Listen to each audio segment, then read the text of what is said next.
Hello സഹകാരി raise പ്ലസിലെ എൻ്റെ എല്ലാ പ്രിയപ്പെട്ട കൂട്ടുകാർക്കും SCRT സീരീസിൻ്റെ പുതിയൊരു ക്ലാസ്സിലേക്ക് സ്വാഗതം. അപ്പോൾ ഇന്ന് നമ്മൾ നോക്കാൻ വേണ്ടി പോകുന്നത് മനുഷ്യ ശരീരം ഒരു വിസ്മയം എന്നുള്ള നമ്മുടെ 7ാം ക്ലാസ്സിലെ 5ാമത്തെ ചാപ്റ്ററിൻ്റെ പാർട്ട് 2 ആണ്. ഓൾറെഡി നമ്മൾ ഇതിൻ്റെ ഒരു ഭാഗം പഠിച്ചിട്ടുണ്ടായിരുന്നു. അതിൽ നമ്മൾ ദഹനം എന്താണ് അല്ലേ, അതിൽ ഓരോ സ്റ്റേജ് പോഷണത്തിൻ്റെ ഓരോ സ്റ്റേജസിനെ കുറിച്ചൊക്കെ നമ്മൾ ആ ഒരു ക്ലാസ്സിൽ പഠിച്ചിട്ടുണ്ടായിരുന്നു.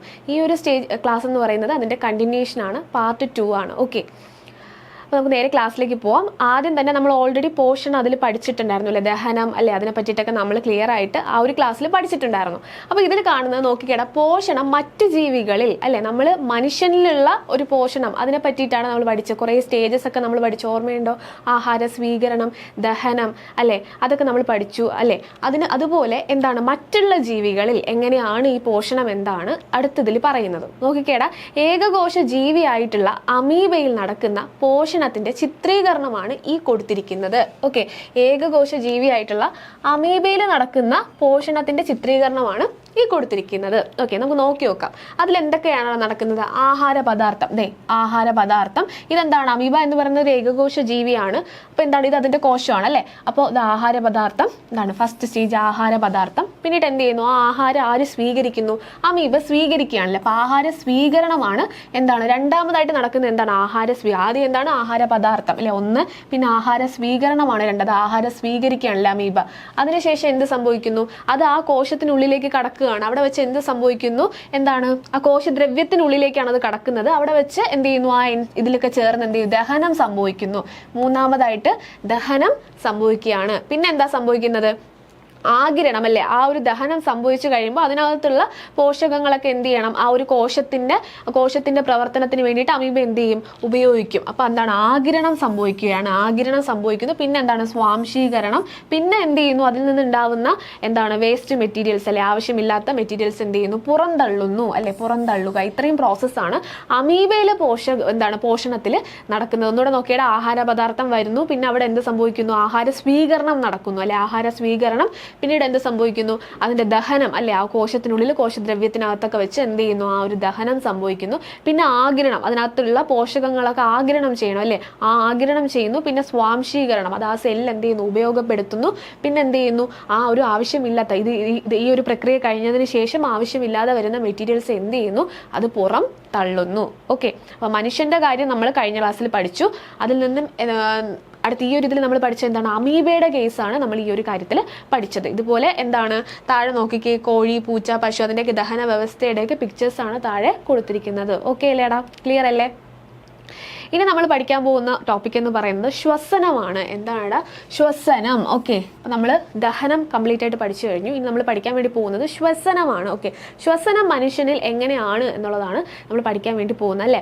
നോക്കിക്കേ, ഉച്ഛ്വാസവും നിശ്വാസവും എന്നുള്ളതാണ് ഇവിടെ ഏറ്റവും ഇമ്പോർട്ടൻ്റ് ആയിട്ടുള്ള കാര്യം. നോക്കിക്കേ, വായു ശ്വാസകോശത്തിലേക്ക് എടുക്കുന്ന പ്രവർത്തനത്തെ നമ്മൾ എന്ത് പറയും?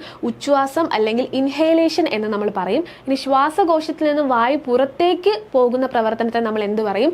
എക്സേലേഷൻ അല്ലെങ്കിൽ നിശ്വാസം എന്ന് പറയും. അപ്പം ഉച്ഛ്വാസം അതുപോലെ തന്നെ നിശ്വാസം. എന്താണ് ഇവിടെ? ഒന്ന് നമ്മൾ എന്ത് ചെയ്യുന്നു? ശ്വാസം ഇങ്ങനെ എടുക്കുന്നു. രണ്ടാമത്തെ എന്താണ്? അത് പുറത്തേക്ക് വിടുന്നു. അതാണ്. മനസ്സിലായോ? ക്ലിയർ ആയിട്ട് പറയുകയാണെങ്കിൽ അതാണ് സാധനം. ഒന്നുകൂടെ നോക്കിക്കേ, വായു ശ്വാസകോശത്തിലേക്ക് എടുക്കുന്ന പ്രോസസ്സിനെ നമ്മൾ എന്ത് പറയും അവിടെ മലയാളത്തിൽ? ഉച്ഛ്വാസം അല്ലെങ്കിൽ എന്ത് പറയും? ഇൻഹേലേഷൻ എന്ന് നമ്മൾ പറയും. അതായത് നമ്മൾ എന്ത് ചെയ്യുന്നു? ആ ശ്വാസം ഇങ്ങനെ എന്താണ് ഉള്ളിലേക്ക് എടുക്കുന്നതിനെയാണ് നമ്മൾ ഇൻഹേലേഷൻ അല്ലെങ്കിൽ ഉച്ഛ്വാസം എന്ന് പറയുന്നത്. ഇനി നമ്മൾ എന്ത് ചെയ്യുന്നു? ആ ഒരു വായുവിനെ നമ്മൾ എന്ത് ചെയ്യുന്നു? ശ്വാസകോശത്തിൽ നിന്നും പുറത്തേക്ക് നമ്മൾ വിടുന്നു. അതിനെയാണ് നമ്മൾ എന്ത് പറയുന്നത്? എക്സേലേഷൻ അല്ലെങ്കിൽ നിശ്വാസം എന്ന് പറയുന്നത്. തമ്മിൽ തിരിഞ്ഞു പോകരുത്. ഓക്കെ, നമ്മൾ വായു അകത്തേക്ക് എടുക്കുന്നത് എന്താണ്? ഉച്ഛ്വാസം, അല്ലെങ്കിൽ ഇംഗ്ലീഷിൽ എന്താണ്? ഇൻഹേലേഷൻ എന്ന് പറയും. നമ്മൾ പുറത്തേക്ക് വിടുന്നതിന് എക്സേലേഷൻ അല്ലെങ്കിൽ എന്ത് പറയും? ഈ നിശ്വാസം എന്ന് നമ്മൾ പറയും. ഓക്കെ, തിരിഞ്ഞു പോകരുത്. ഓക്കെ, ഇനി ഇവിടെ നമുക്കറിയാം, ഇവിടെ ഒരു പിക്ചർ കാണിച്ചിട്ടുണ്ട്. എന്താണ്? ആ ഒരു മനുഷ്യനും അതുപോലെ തന്നെ എന്താണ് മത്സ്യങ്ങളും ഉണ്ടല്ലേ. അതിൽ നോക്കിക്കഴിഞ്ഞാൽ അറിയാം മനുഷ്യനിൽ എന്തുണ്ട്? ഓക്സിജൻ സിലിണ്ടർ ഒക്കെ ഫിറ്റ് ചെയ്തിട്ടുണ്ട്. വെള്ളത്തിന്റെ അടിയിലൂടെ നീന്തുമ്പോൾ എന്താണ്? ഓക്സിജൻ സിലിണ്ടറും ഒക്കെ ആയിട്ടാണ് മനുഷ്യൻ നീന്തുന്നത്. അതേസമയം എന്താണ്? നമ്മുടെ മീനുകൾക്കൊന്നും അത് ആവശ്യം വരുന്നില്ല. അപ്പം നമ്മളെ പോലെ എന്താണ് മീനുകൾക്ക് എന്തുണ്ട്? ശ്വാസം മുട്ടലൊന്നും വരുന്നില്ല. അല്ലെങ്കിൽ എന്താണ് ഓക്സിജന്റെ ആവശ്യകത, അല്ലെങ്കിൽ കൃത്രിമമായിട്ട് ഓക്സിജൻ കൊണ്ട് താഴേക്ക് പോകേണ്ട ഒരു ആവശ്യകത വരുന്നില്ല. അപ്പം മീനുകൾക്ക് എങ്ങനെയാണ് എന്താണ് ഈ ഓക്സിജൻ ലഭിക്കുന്നത് അല്ലെ? ഇങ്ങനെ കുറച്ച് ഡൗട്ട്സ് ആണ് നമുക്ക് ഈ പിക്ചറിൽ നിന്നും കാണുന്നത്. എന്താണ് ഇതിൻ്റെ ഒരു ഇതിലേക്ക് നമുക്ക് എത്താൻ പറ്റുന്ന ഒരു ഫൈൻഡിങ്സ് എന്താണ്? അതായത് മീനുകൾക്ക് എന്തുണ്ട്, മീനുകളുടെ ആ ഒരു ശ്വസന വ്യവസ്ഥ എന്ന് പറയുന്നത് അല്ല, അവർക്ക് എന്തുണ്ട്, ചെകിളപ്പൂക്കൾ നിങ്ങൾ കേട്ടിട്ടുണ്ടായിരിക്കും. അവർക്ക് എന്തുണ്ട്, ആ ഒരു ചെകിളപ്പൂക്കളൊക്കെ ഉള്ളത് കൊണ്ട് അവർക്ക് എന്ത് ചെയ്യാൻ പറ്റും, ആ വെള്ളത്തിൽ എന്തുണ്ട്, ആ ഓക്സിജൻ ഉണ്ട്, ആ ഓക്സിജനെ അവർക്ക് എന്ത് ചെയ്യാൻ പറ്റും, അവർക്ക് അത് യൂസ് ചെയ്യാനായിട്ട് പറ്റും. പക്ഷെ മനുഷ്യന് എന്തില്ല, മനുഷ്യന് എന്താണ്, അന്തരീക്ഷ വായുവിലുള്ള ഓക്സിജന് മാത്രമേ മനുഷ്യന് എന്ത് ചെയ്യാൻ പറ്റൂ, ശ്വസിക്കാനായിട്ട് സാധിക്കൂ. അതായത് വെള്ളത്തിലുള്ള ഓക്സിജനെ മനുഷ്യന് എന്ത് ചെയ്യാൻ പറ്റില്ല, അത് നമുക്ക് ഉള്ളിലേക്ക് എടുക്കാനായിട്ട് സാധിക്കില്ല. അതുകൊണ്ടാണ് നമ്മൾ എന്ത് ചെയ്യുന്നത്, വെള്ളത്തിലേക്ക് പോകുമ്പോൾ എന്താണ് നമ്മൾ ഈ ഓക്സിജൻ സിലിണ്ടേഴ്സ് ഒക്കെ വെച്ച് നമ്മൾ പോകുന്നത്. അതേസമയം മീനുകൾക്ക് അത് ആവശ്യം വരുന്നില്ല. അതിൻ്റെ റീസൺ എന്താണെന്ന് ചോദിച്ചു കഴിഞ്ഞാൽ എന്താണ്, അവയ്ക്ക് എന്തുണ്ട്, അവയുടെ ആ ഒരു ശ്വസന വ്യവസ്ഥയിൽ അല്ലെങ്കിൽ അവയുടെ നമുക്ക് ശ്വാസകോശം പോലെ അവർക്ക് എന്താണുള്ളത്, ചെകിളപ്പൂക്കളാണുള്ളത്. അതുകൊണ്ടാണ് അവർക്ക് എന്തിന് സാധ്യമാകുന്നത്, വെള്ളത്തിലൂടെ എന്താണ്, വെള്ളത്തിലുള്ള ഓക്സിജനെ അവർക്ക് എന്ത് ചെയ്യാൻ പറ്റുന്നത്, ഉള്ളിലേക്ക് എടുക്കാനായിട്ട് സാധിക്കുന്നത്. അതാണ് ആ ഒരു വ്യത്യാസം വരുന്നത്. ഓക്കെ അല്ലേടാ, ക്ലിയർ അല്ലേ?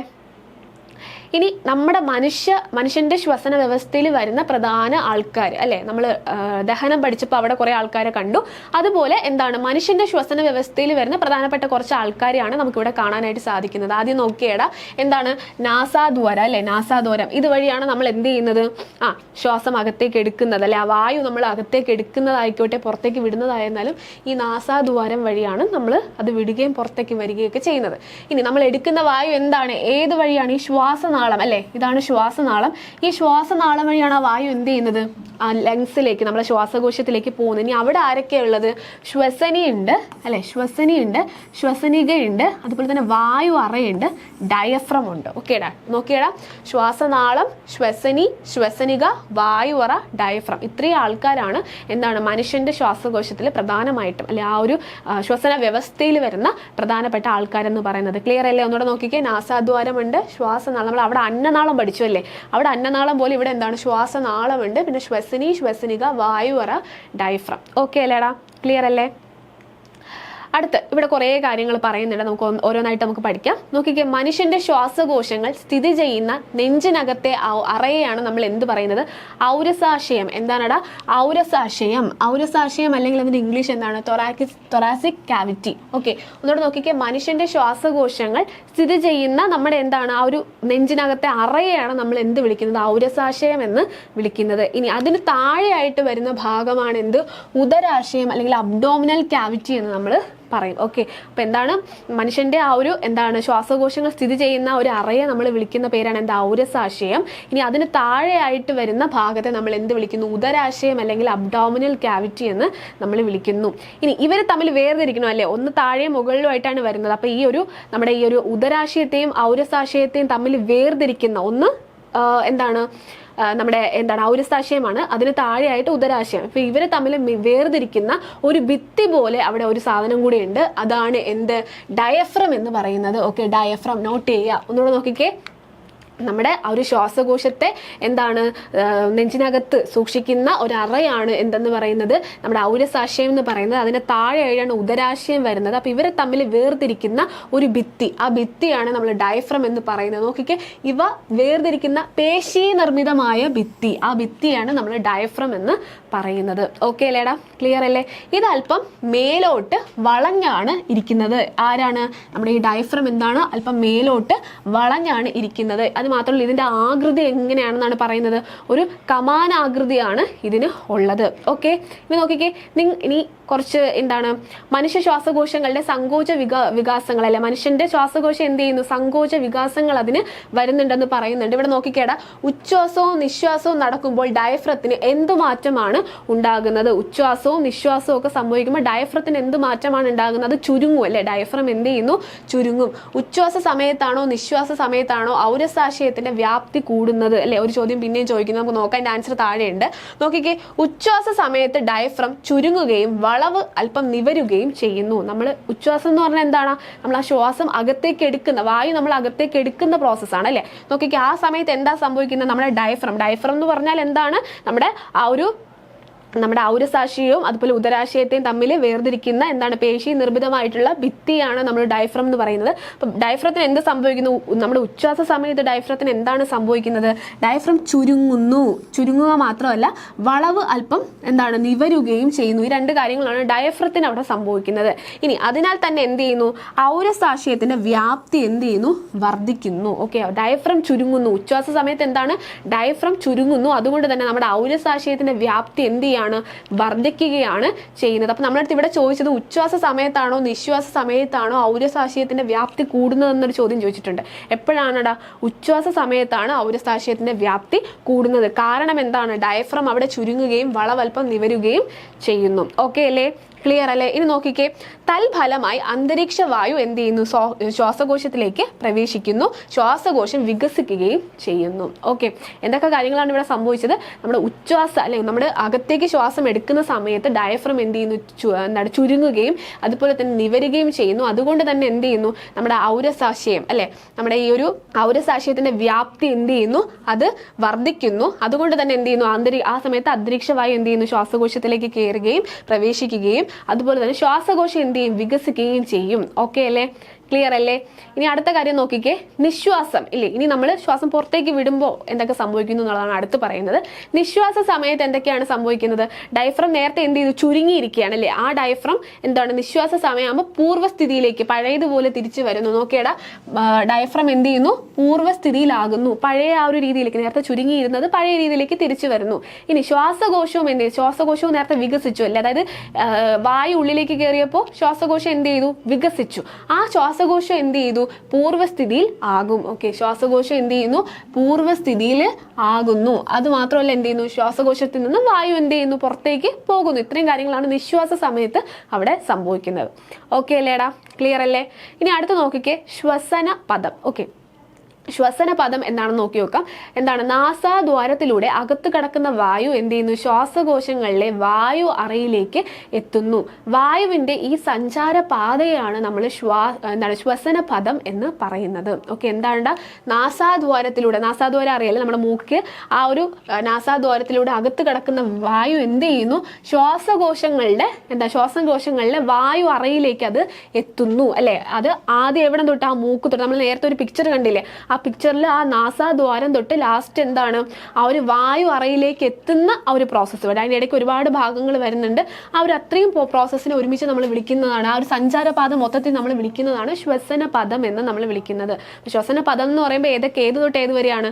നാസാദ്വാരത്തിലൂടെ വായു കടക്കുന്നത് തൊട്ട് എന്താണ്? വായു അറയിലേക്ക് നമ്മുടെ ഈ ഒരു വായു എത്തുന്നത് വരെയുള്ള കാര്യങ്ങൾ അതിനകത്ത് വരും. അതിന് നമ്മൾ വിളിക്കുന്നതാണ് എന്ത്? ശ്വസന പദം എന്ന്.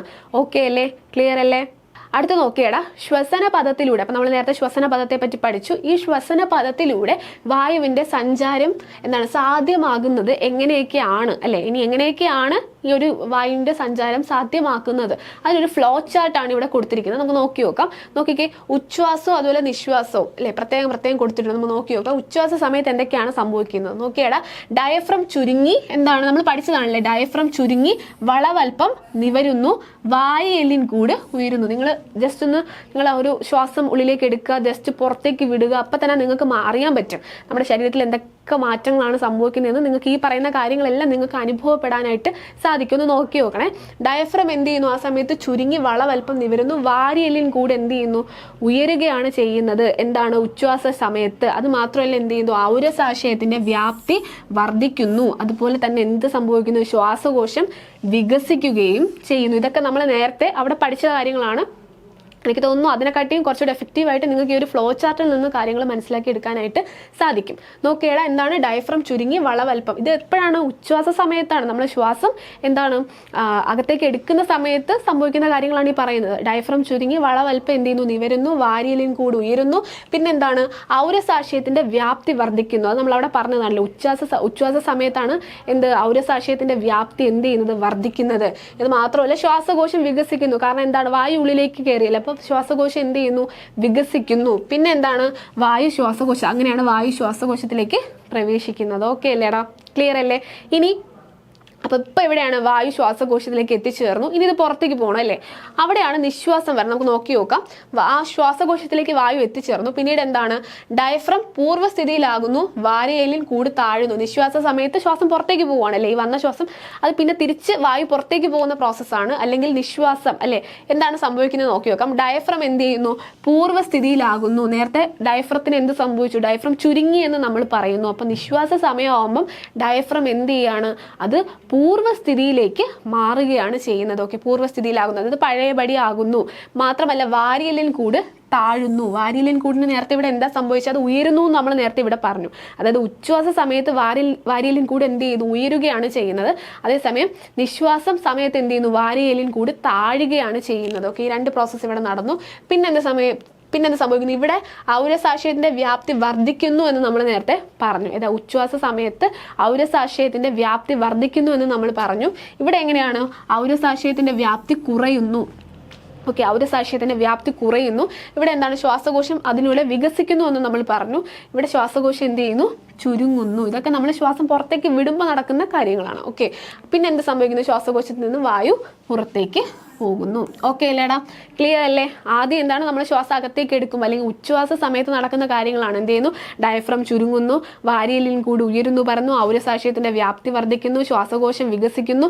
പിന്നെ എന്താണ്, അങ്ങനെ എന്ത് ചെയ്യുന്നു, വായു ശ്വാസകോശത്തിലേക്ക് കയറുന്നു. അടുത്തത് എന്താ സംഭവിക്കുന്നത്, ഡയഫ്രം പൂർവ്വസ്ഥിതിയിലാകുന്നു, വാരിയെല്ലിൻ കൂടി ഉയരുന്നു. പിന്നെ എന്താണ്, വാരിയെല്ലിൻ കൂടി താഴുന്നു, ഔരസാശയത്തിന്റെ വ്യാപ്തി കുറയുന്നു, ശ്വാസകോശം ചുരുങ്ങുന്നു. പിന്നെ എന്താ സംഭവിക്കുന്നു, ആ ഒരു വായു പുറത്തേക്ക്, ശ്വാസകോശത്തിൽ നിന്നും പുറത്തേക്ക് പോകുന്നു. ഓക്കെ, ക്ലിയർ അല്ലേടാ? എന്താണ് ഇതെന്ന് പറയുന്നത്, എന്താണ്, ശ്വസന പദത്തിലുള്ള വായുവിന്റെ ആ ഒരു സഞ്ചാരത്തിന്റെ ഒരു ഇതാണ് ഈ ഫ്ലോ ചാർട്ട് എന്ന് പറയുന്നത്. കൃത്യമായിട്ട് നിങ്ങൾ പഠിക്കാനായിട്ട് ശ്രമിക്കുക. ഓക്കെ, അടുത്ത നോക്കിയേടാ, ഇവിടെ ഉച്ഛ്വാസവായു അളവ് ശതമാനത്തിൽ, നിശ്വാസവായു അളവ് ശതമാനത്തിൽ. അതായത് നമ്മൾ ഉച്ഛ്വാസവായു നമ്മൾ എന്താണ് ശ്വാസം അകത്തേക്ക് എടുക്കുമ്പോൾ, അതുപോലെ തന്നെ ശ്വാസം പുറത്തേക്ക് വിടുമ്പോൾ ഓരോന്നും എന്തൊക്കെ കണ്ടൻസ് ആണ് അതിനുള്ളത്, അല്ലെങ്കിൽ ഓക്സിജൻ എത്ര അളവിലുണ്ട്, കാർബൺ ഡൈ ഓക്സൈഡ് എത്ര അളവിലുണ്ട്, നൈട്രജൻ എത്ര അളവിലുണ്ട്, ജലബാഷ്പം എത്ര അളവിലുണ്ട് എന്നുള്ളതാണ് ഈ ഒരു ടേബിളിൽ പറയുന്നത്. ഓക്കെ, നമുക്ക് നോക്കി നോക്കാം. ആദ്യം തന്നെ ഉച്ഛ്വാസവായു എന്ന് പറയുമ്പോൾ എന്താണ്, നമ്മൾ അകത്തേക്ക് എടുക്കുന്ന വായുവാണ് അല്ലേ. അതിലെങ്ങനെയാണ് ഓക്സിജന്റെ അളവ്, ഓക്സിജൻ എങ്ങനെയാണ് 21 എന്താണ് ശതമാനം, 21% ഓക്സിജൻ വരുന്നത്. ഇനി കാർബൺ ഡൈ ഓക്സൈഡ് ആണെങ്കിലോ, കാർബൺ ഡൈ ഓക്സൈഡ് 0.04 ആണ് ഉള്ളത്. അടുത്ത് നൈട്രജൻ ആണെങ്കിൽ 78% നൈട്രജൻ നമ്മൾ എന്താണ് അകത്തേക്ക് എടുക്കുന്ന ആ ഒരു വായുവിലുണ്ട് അല്ലേ. ജലബാഷ്പം എത്രയാണ്, 0.96 ആണ് ഉള്ളത്. ഇനി എന്താണ്, നിശ്വാസ വായുവിന്റെ കണക്കാണ് പറയുന്നത്. എന്താണ്, നമ്മൾ പുറത്തേക്ക് വിടുന്ന വായുവാണ്. അതിൽ ഓക്സിജന്റെ അളവ് എത്രയാണ്, 15 ആണ് അല്ലേ. കാർബൺ ഡൈ ഓക്സൈഡ് 4 ആണ്, നൈട്രജൻ 78, ജലബാഷ്പം 3. നമുക്ക് ഇതിനെ ഒന്ന് കമ്പയർ ചെയ്ത് നോക്കി നോക്കാം. ഉച്ഛ്വാസ വായു അല്ലെ, നമ്മൾ അകത്തേക്ക് എടുക്കുന്ന വായു ഓക്സിജന്റെ അളവ് കൂടുതലാണല്ലേ, 21 ഉണ്ട്. അതേസമയം നമ്മൾ പുറത്തേക്ക് വിടുന്ന വായുവിൽ എത്രയാണ്, 15% ഓക്സിജൻ വരുന്നത്. ഓക്കെ, ഇനി കാർബൺ ഡൈ ഓക്സൈഡ് നമ്മൾ അകത്തേക്ക് എടുക്കുന്ന വായുവിൽ അല്ലെങ്കിൽ കാർബൺ ഡൈ ഓക്സൈഡിൻ്റെ അളവ് എത്രയായിരിക്കും, 0.04 ആയിരിക്കും. പക്ഷെ നമ്മൾ പുറത്തേക്ക് വിടുന്ന നിശ്വാസം അല്ലെ, ആ ഒരു വായുവിൽ എത്രയാണ്, 4% കാർബൺ ഡൈ ഓക്സൈഡ് വരുന്നുണ്ട്. ഇനി നൈട്രജൻ, നമ്മൾ വായു അകത്തേക്ക് എടുക്കുമ്പോൾ എന്തെങ്കിലും അതിൽ നൈട്രജനും വരുന്നുണ്ട്. നൈട്രജൻ 78% നൈട്രജൻ ആണ്. ഇനി നമ്മൾ പുറത്തേക്ക് വിടുമ്പോഴും 78% തന്നെയാണ് നമ്മുടെ ശരീരം അല്ലേ. 78% അകത്തേക്ക് എടുക്കുന്നു, ആ 78% തിരിച്ചു വിടുകയും ചെയ്യുന്നുണ്ട്. ഇനി ജലബാഷ്പം, നമ്മൾ ഈ ശ്വാസം അകത്തേക്കും പുറത്തേക്കൊക്കെ വിടുമ്പോൾ എന്താണ്, ബാഷ്പവും അതിലൂടെ എന്ത് ചെയ്യുന്നു, പുറത്തേക്കും അകത്തേക്കൊക്കെ വരുന്നുണ്ട്. അതിൽ 0.96 ആണ് എന്ത്, നമ്മുടെ ആ ഒരു അകത്തേക്ക് എടുക്കുന്ന വായുവിൽ അല്ലെങ്കിൽ ഉച്ഛ്വാസ വായുവിൽ ഉള്ളത്. നിശ്വാസ വായു വരുമ്പോൾ എന്താണ്, ജലബാഷ്പം 3 മാറും. ഓക്കെ അല്ലേടാ, ക്ലിയർ അല്ലേ? നോക്കിക്കേ, നിശ്വാസ വായുവിലെയും ഉച്ഛ്വാസ വായുവിലെയും എല്ലാ ഘടകങ്ങളുടെ അളവ് ഒരുപോലെയാണോ? അല്ല, വ്യത്യാസം ഉണ്ടല്ലോ. ഓക്സിജനിൽ വ്യത്യാസമുണ്ട്, കാർബൺ ഡൈ ഓക്സൈഡിൽ എല്ലാത്തിലും എന്തുണ്ട്, വ്യത്യാസം വരുന്നുണ്ട്. പിന്നെന്താണ്, ഉച്ഛ്വാസ വായുവിനെ അപേക്ഷിച്ച് നിശ്വാസ വായുവിൽ കൂടിയ അളവിലുള്ള ഘടകങ്ങൾ അല്ലെ, കൂടിയ അളവിൽ വരുന്നത് ആരാണ്ട്, നിശ്വാസ വായുവിൽ നൈട്രജൻ 2 ഏകദേശം ഒരുപോലെയാണ്.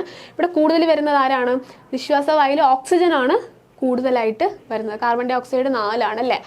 അപ്പോൾ ഈ ഒരു ടേബിൾ നിങ്ങൾ എന്ത് ചെയ്യുക, നോട്ട് ചെയ്ത് പഠിക്കുക. ഓക്കെ, അടുത്ത കുറച്ച് കാര്യങ്ങളല്ലാതെ എക്സ്ട്രാ ടെക്സ്റ്റ് ബുക്കിൽ പറയുന്നതാണ്. നമ്മൾ ശ്വസിക്കുന്ന അല്ലെങ്കിൽ നമ്മൾ ഭക്ഷണം കഴിക്കുന്ന ആ ഒരു ഭക്ഷണം ശ്വാസനാളത്തിൽ കുടുങ്ങിപ്പോയി കഴിഞ്ഞാൽ എന്ത് ചെയ്യണം എന്നാണ് അടുത്ത് പറയുന്നത്. നോക്കിയേ, ആ വ്യക്തിയോട് ശക്തമായിട്ട് ചുമയ്ക്കാനായിട്ട് നമ്മൾ എന്ത് ചെയ്യണം, ആവശ്യപ്പെടണം അല്ലേ. ശ്വാസകോശത്തിൽ ആ ഒരു ഭക്ഷണം കുടുങ്ങിപ്പോയാൽ ശക്തിയോട് ചുമയ്ക്കാനായിട്ട് പറയണം. പിന്നെ ആ ഒരു ചുമ നമ്മൾ എത്രത്തോളം ഫോഴ്സിലാണോ ചുമയ്ക്കുന്ന ആ ഒരു ചുമയിൽ എന്ത് ചെയ്യും, ആഹാരം പുറം തള്ളും എന്നാണ് ഇവിടെ പറയുന്നത്. ഇനി ശ്വാസ തടസ്സം നേരിട്ട വ്യക്തിയെ ചിത്രത്തിൽ കാണുന്നത് പോലെ എന്ത് ചെയ്യണം, അല്പം കുനിച്ച് നിർത്തിയത് ഇവിടെ നോക്കിക്കഴിഞ്ഞാൽ അറിയാം. അല്പം കുനിച്ച് നിർത്തി പിറകിൽ നിന്ന് 2 കൈകൾ കൊണ്ടും എന്ത് ചെയ്യണം, വയറിൽ അല്ലെ ആ അപകടത്തിൽപ്പെട്ട ആളിന്റെ വയറിൽ എന്ത് ചെയ്യണം, ശക്തിയായിട്ട്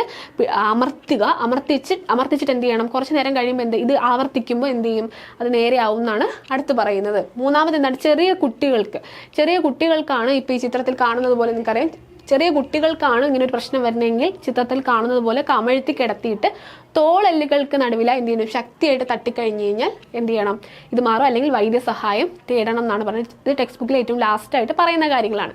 ഇനി പുകവലിയും ആരോഗ്യ പ്രശ്നങ്ങൾ എന്ന് പറഞ്ഞ് ലാസ്റ്റ് പിന്നെ ഒരു കാര്യം പറയുന്നുണ്ട്. പുകവലിയും ആരോഗ്യ പ്രശ്നങ്ങൾ. നോക്കിക്കേ, പുകവലി ശ്വാസകോശത്തിന്റെ പ്രവർത്തനങ്ങളെ തകരാറിലാക്കും അല്ലെ. നമുക്കറിയാം പുകവലിക്കുന്നത് എന്താണ്, ശ്വാസകോശത്തിന്റെ പ്രവർത്തനങ്ങളെ എന്ത് ചെയ്യും, തകരാറിൽ ആക്കും. പിന്നെ പുകയിലിൽ അടങ്ങിയിരിക്കുന്ന കരിയും ടാറും മറ്റ് വിഷപദാർത്ഥങ്ങളും എന്ത് ചെയ്യുന്നു, ശ്വാസകോശത്തിൽ എന്ത് ചെയ്യും, തങ്ങി നിൽക്കും.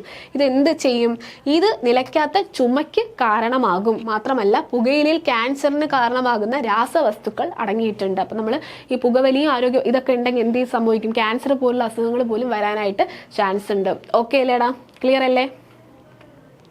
ഇനി ശ്വസനത്തിലെ വൈവിധ്യം. നമ്മൾ ദഹനം പഠിച്ച സമയത്ത് ദഹനം അമീബയിൽ എങ്ങനെയാണെന്ന് നമ്മൾ ആദ്യം പഠിച്ചു അല്ലേ. അതായത് ദഹനം മനുഷ്യനിൽ എങ്ങനെയാണ്, അതുപോലെ തന്നെ അമീബയിൽ എങ്ങനെയാണെന്ന് നമ്മൾ എന്ത് ചെയ്തു, ആദ്യം പഠിച്ചു. അതുപോലെ ശ്വസനത്തിന്റെ വൈവിധ്യമാണ് പറയുന്നത്. നമ്മൾ മാത്രമാണോ ഇവിടെ ശ്വസിക്കുന്നത്? അല്ല, ചുറ്റിനുള്ള ജീവികളിലും ഈ ഒരു പ്രോസസ്സ് നടക്കുന്നുണ്ട്. ഇവിടെ നഗ്ന നേത്രം കൊണ്ട് കാണാൻ കഴിയാത്ത ഒരു ജലജീവിയാണ് ആര്, പാരമീസിയം എന്ന് പറയുന്നത്. ഓക്കെ, പാരമീസിയം അല്ലെ, പാരമീസിയം. ഓക്കെ, ഏകകോശ ജീവി. പാരമീസിയം എന്ന് പറയുന്നത് ഒരു ഏകകോശ ജീവി കൂടിയാണ്, ഒരൊറ്റ കോശം മാത്രമേ ഉള്ളൂ. ഏകകോശ ജീവി കൂടിയാണ് പാരമീസിയം. ജലത്തിലാണ് ഇവ എന്ത് ചെയ്യുന്നത്, ജലത്തിൽ ജീവിക്കുന്ന നമുക്ക് സൂക്ഷ്മജീവിയാണ്, നമുക്ക് കണ്ണുകൊണ്ട് കാണാനായിട്ട് സാധിക്കില്ല. ഇനി ഈ പാരമീസിയത്തിൽ എങ്ങനെയാണ് ഈ ഒരു ശ്വസനം നടക്കുന്നതെന്നാണ് ഈ കൊടുത്തിരിക്കുന്നത്. നോക്കിക്കേടാ, പാരമീസിയം ഒരു ഏകകോശ ജീവി ആയതുകൊണ്ട് തന്നെ കോശസ്തരം അല്ലെ, കോശസ്തരമാണിത് കാണാം. കോശസ്തരം ഓക്സിജൻ അകത്തേക്ക് എടുക്കുന്നത്, കാർബൺ ഡൈ ഓക്സൈഡ് പുറത്തേക്ക് വിടുന്നത്. ഓക്സിജൻ അകത്തേക്ക് കോശത്തിലേക്ക് എടുക്കുന്നു, കോശദ്രവ്യത്തിലേക്കാണ് അത് ഇതാവുന്നത്. അവിടെ വെച്ച് ആ ഒരു പ്രോസസ്സൊക്കെ നടന്നതിന് ശേഷം കാർബൺ ഡൈ ഓക്സൈഡ് എന്ത് ചെയ്യുന്നു, പുറത്തേക്ക് വിടുന്നു. ഓക്കെ അല്ലേ, ക്ലിയർ അല്ലേ? നോക്കിക്കേ, ചുറ്റുമുള്ള ജലത്തിൽ ലയിച്ചു ചേർന്ന. ഇനി ഈ പാരമീസിയം നമ്മൾ പറഞ്ഞു, പാരമീസിയത്തെ എവിടെയാണ്, ജലത്തിലാണ് നമുക്ക് കാണാൻ സാധിക്കുന്നത് പറഞ്ഞു. അപ്പം പാരമീസിയം എവിടെ നിന്നായിരിക്കും ഓക്സിജൻ എടുക്കുന്നത്, അന്തരീക്ഷത്തിൽ നിന്നായിരിക്കോ? അല്ല, ചുറ്റുമുള്ള ജലത്തിൽ ലയിച്ചു ചേർന്ന ഓക്സിജൻ അല്ലെ, ആ ഒരു ജലത്തിൽ ലയിച്ചു ചേർന്ന ഓക്സിജൻ എന്ത് ചെയ്യുന്നു, പാരമീസിയം അതിന്റെ കോശസ്തരം അല്ലെ, ഇതാണല്ലേ കോശസ്തരം, ആ കോശസ്തരം വഴി സ്വീകരിക്കുകയും പിന്നീട് എന്ത് ചെയ്യുന്നു, അതിനകത്ത് പ്രോസസ്സൊക്കെ നടന്ന, കോശത്തിനകത്ത് കുറച്ച് പ്രോസസ്സൊക്കെ നടന്നതിന് ശേഷം കാർബൺ ഡൈ ഓക്സൈഡിനെ എന്ത് ചെയ്യുന്നു, പുറത്തേക്ക് വിടുകയാണ് ചെയ്യുന്നത് അല്ലെ. ശ്വസനം നടന്നതിന് ശേഷം കാർബൺ ഡൈ ഓക്സൈഡ് പുറത്തേക്ക് തള്ളുന്നു. ഓക്കെ അല്ലേടാ, ക്ലിയർ അല്ലേ?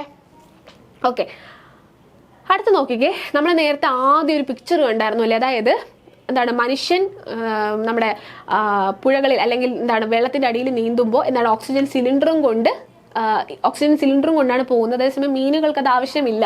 അപ്പോൾ അത് എന്തുകൊണ്ടാണെന്ന് ചോദിച്ചപ്പോൾ ഞാൻ പറഞ്ഞു, മീനുകൾക്ക് എന്തുണ്ട്, ചെകിളപ്പൂക്കളുണ്ട്. അതുകൊണ്ടാണ് അതിന് ആ ഒരു വെള്ളത്തിലുള്ള ഓക്സിജനെ എന്ത് ചെയ്യാൻ പറ്റും, യൂസ് ചെയ്യാനായിട്ട് പറ്റും. പക്ഷെ മനുഷ്യൻ അന്തരീക്ഷത്തിലുള്ള ഓക്സിജന് മാത്രമേ മനുഷ്യൻ എന്ത് ചെയ്യാൻ പറ്റൂ, അകത്തേക്ക് എടുക്കാൻ പറ്റൂ എന്ന് ഞാൻ ആദ്യം പറഞ്ഞിട്ടുണ്ടായിരുന്നു. അപ്പം ഓരോ ജീവികളിലുമുള്ള ഒരു ശ്വസന അവയവം അല്ലെ, ശ്വസനത്തിന് സഹായിക്കുന്ന ഭാഗം എന്ന് പറയുന്നത് വ്യത്യസ്തമാണ് അല്ലെ. നമുക്ക് ശ്വാസകോശമാണ്, ബാക്കിയുള്ള ജീവികൾക്ക് എന്തൊക്കെയാണ് നമുക്ക് നോക്കി നോക്കാം. ആദ്യം തന്നെ മണ്ണിര നിങ്ങൾക്കറിയാം അല്ലേ. ആ മണ്ണിരയ്ക്ക് ശ്വസനത്തിന് സഹായിക്കുന്ന ഭാഗം ഏതാണ്? അത് ഈർപ്പമുള്ള ത്വക്കാണ്. അതിൻ്റെ ആ ഈർപ്പമുള്ള ആ ഒരു ത്വക്കാണ് അതിനെ ശ്വസിക്കാനായിട്ട് സഹായിക്കുന്നത്. ഓക്കെ അല്ലേടാ. അടുത്ത മത്സ്യത്തിൻ്റെ കാര്യം ഞാൻ നേരത്തെ പറഞ്ഞു. മത്സ്യത്തിന് എന്തുണ്ട്, ചെകിളപ്പൂക്കളാണ് മത്സ്യങ്ങളെ സഹായിക്കുന്നത്. ഈ ഒരു പേര് അല്ലെ, ശകുലങ്ങൾ എന്നുള്ള ഈ പേരും കൂടെ നിങ്ങൾ പഠിക്കണം. ഓക്കെ, ചെകിളപ്പൂക്കൾ അല്ലെങ്കിൽ ശകുലങ്ങൾ എന്നുള്ള ആ ഒരു പേരും കൂടെ നിങ്ങൾ എന്ത് ചെയ്യണം, പഠിക്കണം. അടുത്ത തവള. ഓക്കെ, തവള നോക്കിയേ, കരയിലായിരിക്കുമ്പോൾ ശ്വാസകോശം, വെള്ളത്തിലായിരിക്കുമ്പോൾ ഈർപ്പമുള്ള ത്വക്ക്. തവളയെ നമുക്ക് കരയിലും അതുപോലെ തന്നെ വെള്ളത്തിലും കാണാൻ പറ്റും അല്ലേ. അപ്പോൾ കരയിലായിരിക്കുമ്പോൾ തവളയെ ശ്വസിക്കാൻ സഹായിക്കുന്നത് ശ്വാസകോശമാണ്. നമ്മളെപ്പോലെ എന്തുണ്ട്, ശ്വാസകോശം തവളയ്ക്കുമുണ്ട്. അപ്പൊ കരയിലായിരിക്കുമ്പോൾ ശ്വാസകോശവും വെള്ളത്തിലായിരിക്കുമ്പോൾ അതെന്താണ്, ഈർപ്പമുള്ള ത്വക്കാണ്. അതിന്റെ ഈർപ്പമുള്ള ത്വക്ക് അല്ലെ, നമ്മുടെ മണ്ണിരയുടെ കാര്യം പറഞ്ഞ ആൾക്ക് ആ ഒരു ഈർപ്പമുള്ള ത്വക്കാണ് വെള്ളത്തിലായിരിക്കുമ്പോൾ അതിനെ ശ്വസിക്കാനായിട്ട് സഹായിക്കുന്നത്. അടുത്ത ആളാരാണ്, ചിലന്തിയാണ് അല്ലെ. ചിലന്തിക്ക് എന്താണ് ശ്വാസകോശം അല്ലെങ്കിൽ ശ്വസിക്കാനായിട്ട് സഹായിക്കുന്ന ഭാഗം ഏതാണ്, ബുക്ക് ലങ്സ് എന്നാണ് അതിനെ പറയുന്നത്. ഓക്കെ, ബുക്ക് ലങ്സ് എന്നാണ് ചിലന്തിയുടെ ശ്വാസകോശം അല്ലെങ്കിൽ ശ്വസിക്കാൻ സഹായിക്കുന്ന ആ ഒരു ഭാഗത്തെ പറയുന്നത് ബുക്ക് ലങ്സ് എന്നാണ്. നോക്കിക്കേ, മണ്ണിര, ഈർപ്പമുള്ള ത്വക്ക്, മത്സ്യം, ശകുനങ്ങൾ അല്ലെങ്കിൽ ചെകിളപ്പൂക്കൾ, തവള വരുമ്പോൾ എന്താണ് ശ്വാസകോശം, കരയിലായിരിക്കുമ്പോൾ എന്താണ് ശ്വാസകോശവും, പിന്നീട് വെള്ളത്തിലായിരിക്കുമ്പോൾ ഈർപ്പമുള്ള ത്വക്കും, പിന്നെ ചിലന്തി വരുമ്പോൾ എന്താണ് ബുക്ക് ലങ്സ് ആണ്. ഓക്കെ അല്ലേടാ, ക്ലിയർ അല്ലേ? ഇനി നോക്കിക്കേ, ശ്വസനം അല്ലെങ്കിൽ റെസ്പിറേഷൻ. ജീവികൾ അവയുടെ പരിസരത്തു നിന്നും ഓക്സിജൻ സ്വീകരിക്കുകയും കാർബൺ ഡൈ ഓക്സൈഡ് പുറന്തള്ളുകയും ചെയ്യുന്ന പ്രക്രിയയാണ് നമ്മൾ ശ്വസനം എന്ന് പറയുന്നത്. ഓക്കെ, ശ്വസനം അല്ലെങ്കിൽ റെസ്പിറേഷൻ അല്ലെ. ജീവികൾ, നമ്മുടെ മനുഷ്യനടങ്ങുന്ന എല്ലാ ജീവികളും, ആ ജീവികൾ എന്താണ് അവയുടെ പരിസരത്ത് നിന്ന്, ചിലപ്പോൾ അത് അന്തരീക്ഷമായിരിക്കാം, ചിലപ്പോൾ അല്ലെങ്കിൽ വെള്ളമായിരിക്കാം അല്ലെ, എവിടെ നിന്നാണോ അവയുടെ പരിസരത്ത് നിന്നും അവ എന്ത് ചെയ്യുന്നു, ഓക്സിജനെ എന്ത് ചെയ്യുന്നു, സ്വീകരിക്കുന്നു. ഓക്സിജൻ സ്വീകരിക്കുകയും തിരിച്ച് കാർബൺ ഡൈ ഓക്സൈഡിനെ പുറന്തള്ളുകയും ചെയ്യുന്ന ആ ഒരു മൊത്തത്തിലുള്ള പ്രോസസ്സിനെ നമ്മൾ വിളിക്കുന്ന പേരാണ് ശ്വസനം എന്നുള്ളത്. ഓക്കെ അല്ലേടാ, ക്ലിയർ അല്ലേ, പഠിക്കാൻ എളുപ്പമല്ലേ?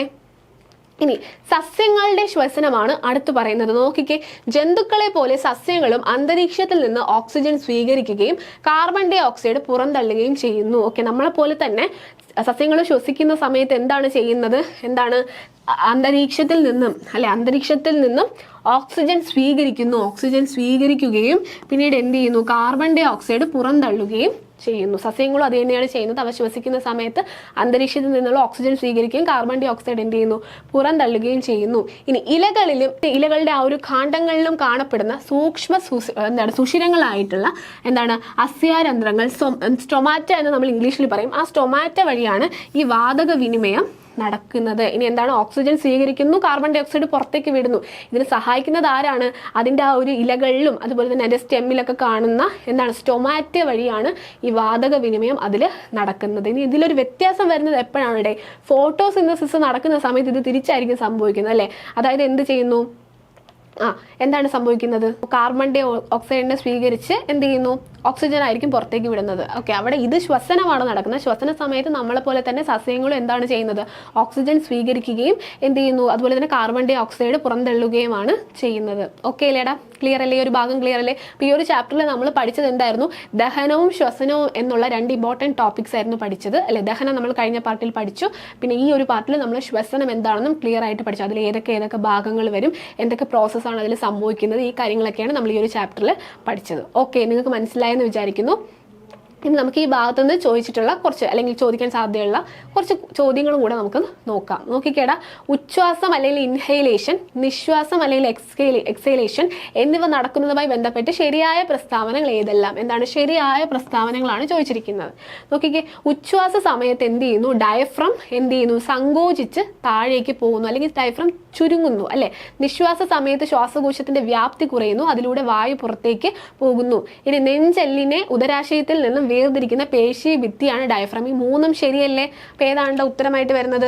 ഓപ്ഷൻ ഡി അല്ലേ, 1, 2, 3 എന്നിവ ശരിയാണ് എന്നുള്ളതാണ് അവിടുത്തെ ഉത്തരമായിട്ട് വരുന്നത്. അടുത്ത ചോദ്യം നോക്കാം. ഉച്ഛ്വാസ വായുവിനേക്കാൾ കാർബൺ ഡൈ ഓക്സൈഡിന്റെ അളവ് നിശ്വാസ വായുവിൽ കൂടുതലാണെന്ന് പറയുന്നുണ്ട്. ഇനി നിശ്വാസ വായുവിലെ ഓക്സിജന്റെ അളവ് ഉച്ഛ്വാസ വായുവിലെ അളവിനേക്കാൾ കുറവാണ്. നൈട്രജൻ വാതകത്തിന്റെ അളവിൽ ഉച്ഛ്വാസത്തിലും നിശ്വാസത്തിലും വ്യത്യാസമില്ല. ഒന്നുകൂടെ നോക്കിക്കേ, ഉച്ഛ്വാസ വായുവിനേക്കാൾ ഉച്ഛ്വാസ വായുവിൽ കാർബൺ ഡൈ ഓക്സൈഡിന്റെ അളവ് നിശ്വാസ വായുവിൽ കൂടുതലാണ്. ആണോ? ശരിയാണല്ലേ. ഇനി നിശ്വാസ വായുവിലെ ഓക്സിജന്റെ അളവ് എന്താണ്? ഉച്ഛ്വാസ വായുവിലെ അളവിനേക്കാൾ കുറവാണ്. നൈട്രജൻ വാതകത്തിലെ അളവിൽ ഉച്ഛ്വാസത്തിലും നിശ്വാസത്തിലും വ്യത്യാസമില്ല. അപ്പം നമുക്കറിയാം ഈ 3 സ്റ്റേറ്റ്മെന്റ്സും ശരിയായിട്ടുള്ള സ്റ്റേറ്റ്മെന്റ്സ് ആണ്. അടുത്ത ചോദ്യത്തിലേക്ക് പോവാം. വിവിധ ജീവികളിലെ വാതക വിനിമയവുമായി ബന്ധപ്പെട്ട് നൽകിയിട്ടുള്ള ജോഡികൾ പരിഗണിക്കുക, എന്നിട്ട് എന്ത് ചെയ്യുക, ശരിയായ ജോഡികൾ ഏതെല്ലാം എന്ന് കണ്ടെത്താനാണ് പറഞ്ഞിരിക്കുന്നത്. നോക്കിയേ, മണ്ണിര, എർത്ത് വോം, ഈർപ്പമുള്ള ത്വക്ക്. ശരിയല്ലേ, ഈർപ്പമുള്ള ത്വക്കാണ് അതിന് ശ്വസനത്തിന് സഹായിക്കുന്നത്. മത്സ്യം, ഫിഷ്, ചെകിളപ്പൂക്കൾ അല്ലെങ്കിൽ ഗിൽസ് എന്ന് നമ്മൾ ഇംഗ്ലീഷിൽ പറയും അല്ലേ, അതും ശരിയാണ്. ഇനി 3ാമത്തെ തവള പറയുന്നുണ്ട്, കരയിലായിരിക്കുമ്പോൾ ശ്വാസകോശം, അതുപോലെ വെള്ളത്തിലായിരിക്കുമ്പോൾ ഈർപ്പമുള്ള ത്വക്ക്, അതും ശരിയാണ്. 4ാമത്തെ ചിലന്തി അല്ലെങ്കിൽ സ്പൈഡർ ബുക്ക് ലെങ്സ് ആണ്, ഇതും ശരിയാണ്. അപ്പം 1, 2, 3 ഓപ്ഷൻ ഡി ആണ് അവിടെയും ഉത്തരമായിട്ട് വരുന്നത്.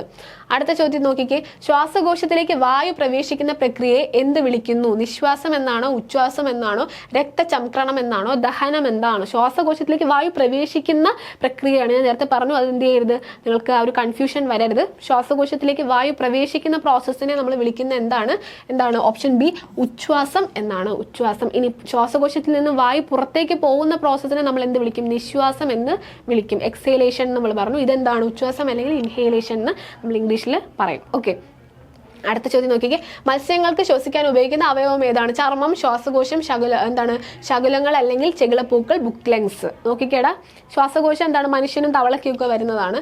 ഈ ശകുലങ്ങൾ അല്ലെങ്കിൽ ചെകിളപ്പൂക്കളാണ് അവിടെ ഉത്തരമായിട്ട് വരുന്നത്. ബുക്ക് ലെങ്സ് നമ്മൾ നേരത്തെ കൂടെ കണ്ടതാണ്. ചിലന്തിക്കാണ് ബുക്ക് ലെങ്സ് വരുന്നത്. ഓക്കെ അല്ലേടാ, ക്ലിയർ അല്ലേ? അപ്പോൾ ഉത്തരം ഏതാണ്? ഓപ്ഷൻ സി, ശകുലങ്ങൾ അല്ലെങ്കിൽ ചെകിളപ്പൂക്കൾ. അടുത്ത ചോദ്യം നോക്കിക്കേ, ഉച്ഛ്വാസ സമയത്ത് ഡയഫ്രത്തിന് സംഭവിക്കുന്ന മാറ്റം എന്താണ്? ഉയരുന്നു, വക്രത കൂടുന്നു, ചുരുങ്ങി അല്പം നിവരുന്നു, മാറ്റമില്ലാതെ ഉയരുന്നു. ചുരുങ്ങി അല്പം നിവരുന്നു എന്നുള്ളതാണ് എന്ത്? ഉച്ഛ്വാസ സമയത്ത് ഡയഫ്രത്തിന് സംഭവിക്കുന്ന മാറ്റം. നിശ്വാസ സമയമാകുമ്പോൾ ഇത് നേരെ എന്ത് ചെയ്യും? പഴയ സ്ഥിതിയിലേക്ക് തിരിച്ച് വരും. ഓക്കെ, അടുത്ത ചോദ്യം നോക്കാം. ചിലന്തികളുടെ ശ്വസനാവയം ഏത് പേരിൽ അറിയപ്പെടുന്നു? ട്രക്കിയ ആണോ, ബുക്ക് ലെങ്സ് ആണോ, ഗിൽസ് ആണോ, ചർമ്മമാണോ? ഗിൽസ് എന്ന് പറയുന്നത് എന്താണ്? മത്സ്യങ്ങളുടെ ശ്വസനത്തിന് സഹായിക്കുന്നതാണ് ഗിൽസ് എന്ന് പറയുന്നത്. അപ്പോൾ ഏതാണ്ട് ബുക്ക് ലെങ്സ് ആണ്. ഓപ്ഷൻ ബി ബുക്ക് ലെങ്സ് ആണ് എന്താണ്? ചിലന്തിയുടെ ശ്വസന അവയവം അല്ലെങ്കിൽ ശ്വസനത്തിന് സഹായിക്കുന്നത് ബുക്ക് ലെങ്സ് ആണ്. ഓക്കെ, അടുത്ത ചോദ്യം നോക്കിക്കേ, ശ്വസനവായുവിലെ ശ്വാസകോശങ്ങളിലേക്ക് കൊണ്ടുപോകുന്ന പാത ഏതെന്ന് ചോദിച്ചിട്ടുണ്ട്. ഏതാണ്ട് അന്നനാളമാണോ? അന്നനാളം നമ്മൾ എവിടെ പഠിച്ചത്? ദഹനത്തിൽ പഠിച്ചതാണല്ലേ. ആമാശയത്തിലേക്ക് ഫുഡ് കൊണ്ടെത്തിക്കുന്നതാണ് അന്നനാളം. ശ്വാസനാളമുണ്ട്, ശ്വസനികയുണ്ട്, ശ്വസനിയുണ്ട്. ഈ ഭാഗങ്ങളെല്ലാം നമ്മളിപ്പോൾ ഒരു ഫിഗർ കണ്ടപ്പോൾ നമ്മൾ പഠിച്ചിട്ടാണ് വന്നത്. അതിൽ ആരാണ്ട് ശ്വസനവായുവിനെ ശ്വാസകോശങ്ങളിലേക്ക് എത്തിക്കുന്നത് ഞാൻ പറഞ്ഞു തന്നായിരുന്നു. ആരായിരുന്നു? ശ്വാസനാളമാണ് അല്ലെ. ഓപ്ഷൻ ബി ശ്വാസനാളമാണ് എവിടേക്ക് എത്തിക്കുന്നത്? ശ്വാസകോശങ്ങളിലേക്ക് ശ്വസനവായുവിനെ കൊണ്ടുചെന്ന് എത്തിക്കുന്നത്. ഓക്കെ, അടുത്ത ചോദ്യം നോക്കാം. വായുവിലൂടെയോ നാസാദ്വാരം വഴിയോ വായു അകത്തേക്ക് എടുക്കുന്ന പ്രക്രിയയുടെ പേര്? വായുവിലൂടെയോ അല്ലെങ്കിൽ നാസാദ്വാരം വഴിയോ വായു അകത്തേക്ക് എടുക്കുന്ന പ്രക്രിയ പറയുന്ന പേരാണ് നിശ്വാസമാണോ, പെരിസ്റ്റാൾസിസ് ആണോ, സ്വാംശീകരണമാണോ, ഉച്ഛ്വാസമാണോ? ഏതാണ്?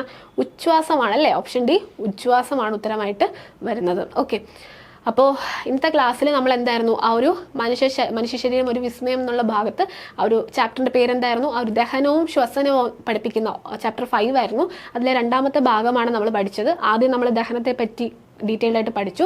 ഈ ഒരു പാർട്ടിൽ നമ്മൾ ശ്വസനത്തെ പറ്റിയും ഡീറ്റെയിൽഡ് ആയിട്ട് പഠിച്ചു. ഇതോടുകൂടി ഈ ഒരു ചാപ്റ്റർ അവസാനിച്ചു. ഓക്കെ, നിങ്ങൾക്ക് ഇന്നത്തെ ക്ലാസ് മനസ്സിലായെന്ന് വിചാരിക്കുന്നു. ഓക്കെ, വീണ്ടും മറ്റൊരു വീഡിയോ ആയിട്ട് കാണുന്നവരെ എല്ലാവർക്കും നന്ദി. Thank you.